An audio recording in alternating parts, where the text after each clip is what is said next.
Bonjour à tous et bienvenue dans cette nouvelle vidéo où je vais vous faire un point sur la rentrée scolaire de Sophie. Oui, oui, fin septembre, un mois après la tempête, un mois après tout le monde.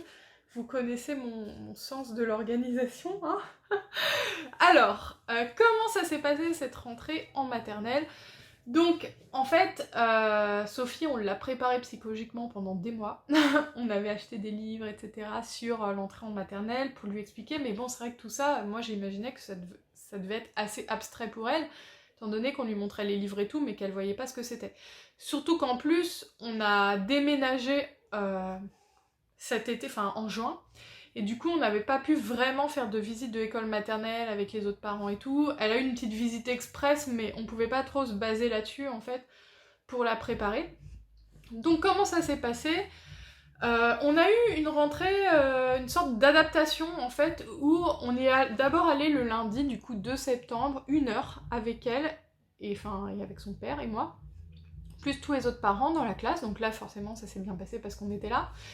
Et ensuite, le lendemain, si je me trompe pas, je m'en rappelle déjà plus, c'est grave. Non, je crois que le lendemain, elle faisait toute la journée. On l'a amenée le matin et on a été très très très surpris parce que elle est allée jouer direct dans la classe. Et en fait, on est parti, on lui a dit au revoir, elle nous a dit au revoir. Mais genre normal. Alors que tous les autres enfants hurlaient à la mort. Et là, je me suis dit, mais c'est pas possible, c'est trop bizarre. Enfin, ça sent le traquenard. D'ailleurs, c'était un traquenard, hein, je préfère vous dire tout de suite. Donc on est parti, la journée s'est extrêmement bien passée, etc. Le soir, je l'ai récupérée au périscolaire. Je la voyais, s'amusait sur les toboggans, donc tout se passe bien. Le lendemain, pareil. Par contre, là, je vois que ça commence à... En fait, elle rentre dans la classe pareil, et au moment où elle me voit partir, je vois d'un seul coup dans ses yeux qu'elle commence à avoir les larmes aux yeux. Et ça fait trop de peine, parce qu'en plus, ma fille, elle a ses petits yeux bleus, tout ça, ils deviennent rouges d'un coup. Mais elle pleure pas, et elle me voit partir. Donc je me dis, bah franchement, elle réagit plutôt bien. J'étais vraiment surprise. Et pareil, tous les autres enfants en train de hurler et tout, donc voilà. Donc je me dis, bah écoutez, ça va quoi. Enfin, franchement, j'étais trop fière et tout. Je l'ai dit à tout le monde, oui, Sophie, c'est la seule qui pleure pas. Elle s'est trop bien adaptée, elle adore ça à l'école. Le lendemain, ça a commencé à être un petit peu plus compliqué. Je crois que c'est là qu'elle a commencé à s'accrocher un peu à moi. Et en fait, depuis, bah, c'est l'horreur. Donc ça fait un mois, non j'exagère un peu, mais en fait il s'est passé ensuite une semaine où tous les matins elle pleurait, mais limite dès qu'on la levait en me disant, alors que ma fille parle pas beaucoup, mais là elle a su dire « Je veux pas aller à l'école maman !» Elle pleurait sur le chemin et tout, enfin franchement c'était dur quoi. Et le matin il a fallu qu'on me l'arrache des bras et ça en gros ça a duré 2 semaines.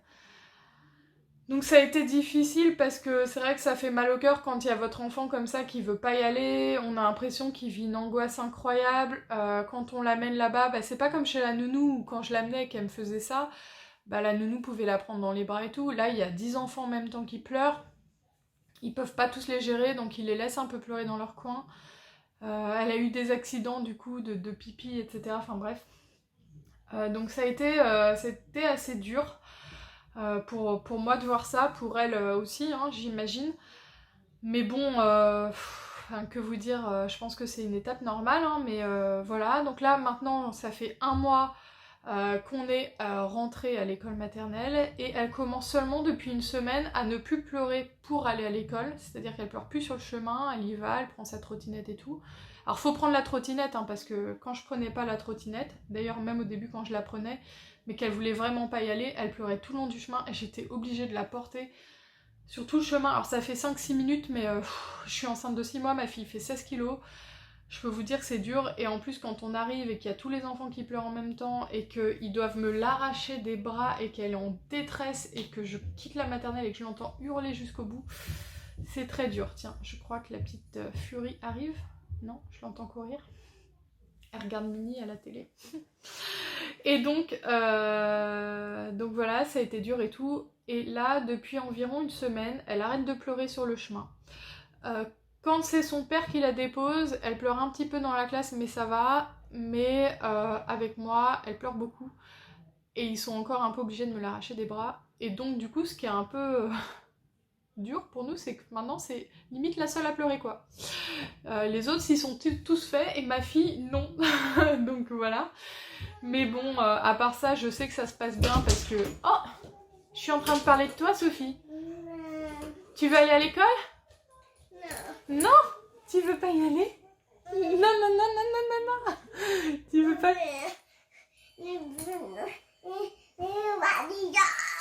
Qu'est-ce qu'il y a? Tu vas aller dehors? Tu veux que je t'ouvre le jardin? Je sais plus ce que j'étais en train de dire. En gros, ça va un peu mieux, mais elle pleure encore. Et en fait, depuis plusieurs semaines, du coup, elle a des sortes de troubles du sommeil. Elle se réveille plusieurs fois dans la nuit, elle nous dit qu'elle a peur des perpans et des crocodiles. Donc bon, c'est vrai que ça fait un peu de peine. Là encore, cette nuit, à 5h, elle était réveillée. Je l'ai pris, je l'ai mis dans notre lit parce que moi j'en peux plus et tout. Le pire, c'est qu'elle a beaucoup de mal à se rendormir. Elle est très rassurée dès qu'on est là, mais je sais pas si c'est lié à l'arrivée du petit frère bientôt ou si c'est tout simplement la maternelle ou la conjonction des deux. Mais c'est un peu difficile, elle a une sorte de régression aussi, elle veut se mettre à prendre la tétine alors que ma fille n'a jamais eu de tétine en 3 ans, mais là elle a trouvé une tétine que j'avais eue au salon baby et genre elle veut aller à l'école avec la tétine. Genre à l'école ils doivent croire que c'est un enfant accro à la tétine, elle a jamais eu de tétine, genre elle commence la tétine maintenant. Donc voilà, elle a des petites régressions on va dire. Mais voilà, je sais que ça se passe bien parce que le prof me le dit. Ah oui, parce qu'elle a un maître, elle a pas une maîtresse, elle a un maître. C'est super rare, hein, mais voilà. C'est le directeur de l'école, en plus il est super sympa. À chaque fois, il me dit vous inquiétez pas, 2 minutes après c'est fini. Et d'ailleurs, la dernière fois, il a été super cool parce qu'il m'a appelé pour me dire ça a duré 2 minutes. Donc ne vous inquiétez pas. Je voulais vous raconter une petite anecdote horrible aussi. Je l'ai déjà raconté à Sandy, je sais pas si elle passera par cette vidéo, mais un truc qui m'a fait... Un soir, je l'avais laissée au périscolaire parce qu'en fait j'avais rendez-vous à l'hôpital et tout, et du coup j'avais vraiment besoin qu'elle soit gardée au périscolaire. Et en fait au périscolaire, le soir ils sont dans la cour et la cour donne sur l'extérieur donc on peut voir.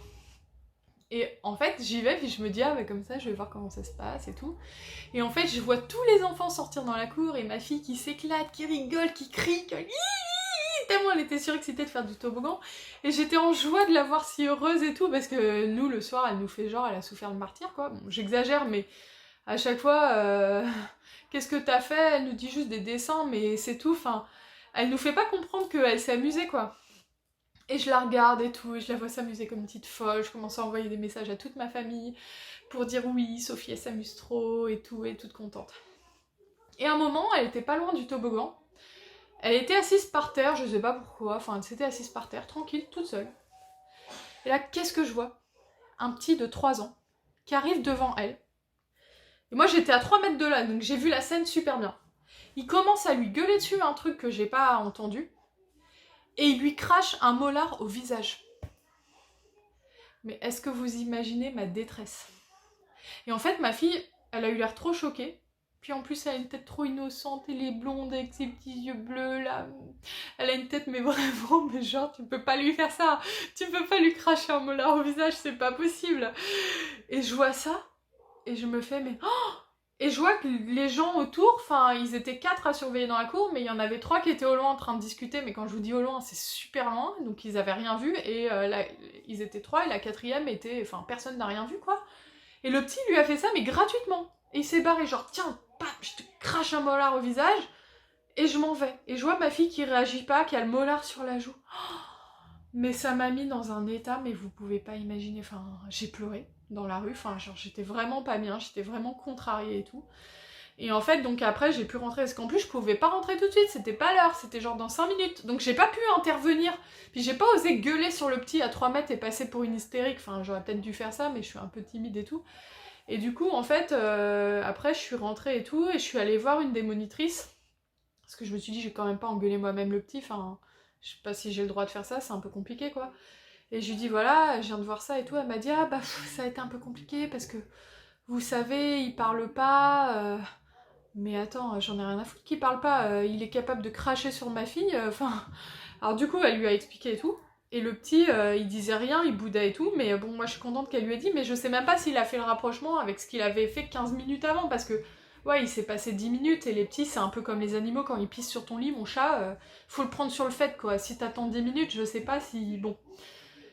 Mais bon, du coup, elle lui a quand même dit, et puis en plus, moi, après, j'ai croisé son père, et j'ai pas osé lui dire, enfin, j'étais gênée, et j'ai vu que la monitrice, elle est venue le voir, elle lui a dit oui, il a craché sur la petite fille, et je voyais son père qui rigolait genre oh bah c'est pas bien, ouais, faut pas faire ça. Mais je disais mais il est sérieux lui, il rigole, mais enfin moi ma fille demain elle fait ça, mais j'ai honte, je m'excuse, je donne de l'argent à la famille, je ne sais pas ce que je fais, mais et du coup enfin franchement de voir ça, ça m'a, enfin je sais que malheureusement c'est des choses qui arrivent et tout, mais je veux dire c'était gratuit quoi, ma fille avait rien fait et elle a même pas compris parce que elle sait pas ce que c'est que cracher sur quelqu'un, elle a jamais vu ça, enfin elle a même pas compris, et heureusement, mais après je lui ai dit oui Sophie, le petit garçon il t'a craché dessus, c'est pas bien et tout.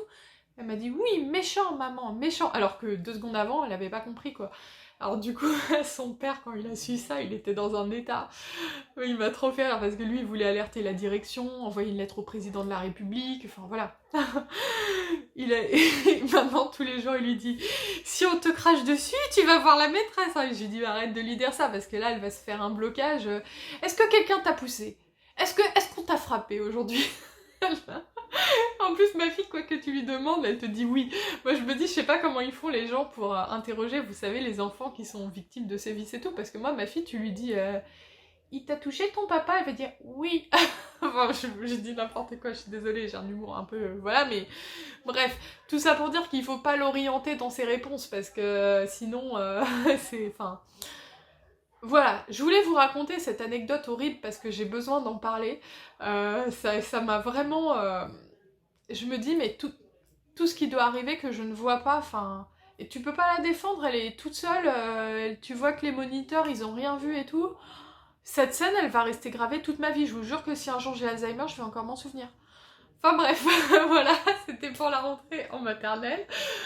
Aujourd'hui, ça va quand même mieux. Bon, elle râle un peu pour aller à l'école, elle pleure un peu quand c'est moi, mais je sais que globalement, ça se passe bien. Donc voilà.